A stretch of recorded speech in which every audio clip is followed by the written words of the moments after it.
Hi friends, welcome back to another new vlog. ఇదైతే పైన caption చూస్తున్నారు కదా, మై మ్యారేజ్ స్టోరీ అంతా. మీరే స్టోరీ అంతా వినేసి, ఇదైతే 3 పార్ట్స్లో ఉంటుంది. స్టోరీ అంతా వినేసి లాస్ట్కి చెప్పండి, ఇది love marriage, arrange marriage, love come arrange marriage ఏంటన్నది. సో ఇదైతే క్లాస్ 7లో మాట. నేను క్లాస్ 7లో చదువుతున్నాను. మేమైతే వెస్ట్ బెంగాల్లో అప్పుడు చెప్తున్నాము. వెస్ట్ బెంగాల్లో మా డాడీ అయితే అక్కడ లోకో పైలట్. సో క్లాస్ 7 కేవీలో నేను చదువుతున్నా. అయితే మా వాళ్ళ పాప మెచ్యూర్ ఫంక్షన్కి అయితే ఊరైతే వచ్చాము, శ్రీకాకుళం దగ్గర పలాస. అయితే అక్కడికి వచ్చాక ఆ రోజు ఫంక్షన్ ముందు రోజు అనమాట. ఫంక్షన్ ముందు రోజు అయితే నేనైతే అక్కడికి వెళ్ళాము. అక్కడ రెడీ అయ్యి వాళ్ళ ఇంటికి అయితే వెళ్ళాము మెహందీ పెట్టడానికి. నాకు అప్పటి నుంచి మెహందీ అయితే పెట్టడం వచ్చు. మెహందీ పెట్టడానికి వెళ్ళాము. నేను, నా చెల్లి, ఇంకా మా ఫ్రెండ్ ఉన్నది కావ్య అనే అమ్మాయి. సో వెళ్ళాక అక్కడ నేనైతే ఫస్ట్ టైం తనకి చూశాను.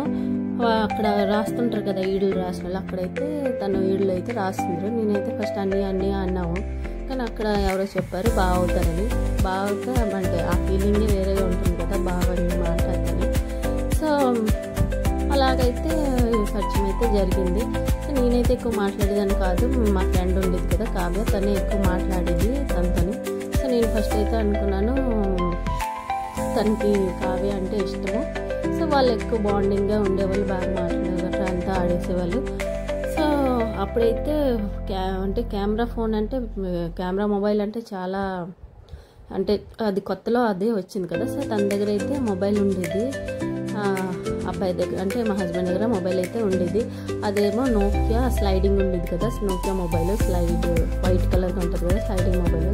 తనతోనైతే ఫొటోస్ అంటే వెంటనే ఫొటోస్ కూడా కనిపిస్తాయి కదా. సో భలేగా ఉండేది మాకైతే చూడటానికి. సో ఫొటోస్ గట్రా నేను మా ఫ్రెండ్ అయితే బాగా దిగాము. ఫంక్షన్ కూడా అయిపోయింది.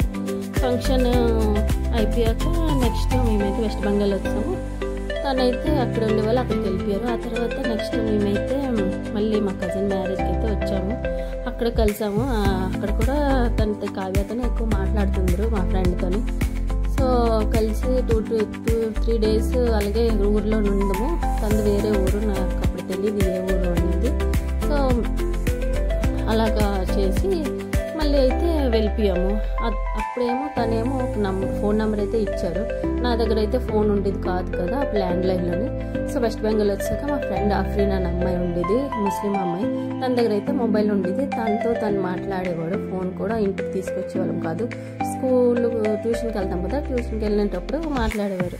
అలాగా ఫోన్ కూడా అంటే ఫోన్ నెంబర్ కూడా ఏమో మిస్ప్లేస్ అయితే ఇది అయిపోయింది.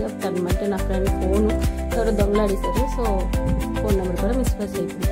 అప్పటి నుంచి అయితే ఫోన్ కాల్ అయితే కట్ అయిపోయింది. నెక్స్ట్ బ్లాగ్లో చూడండి, నెక్స్ట్ బ్లాగ్లో నేను చెప్తాను. నెక్స్ట్ మనం ఎప్పుడు కలిసామో. Thank you friends.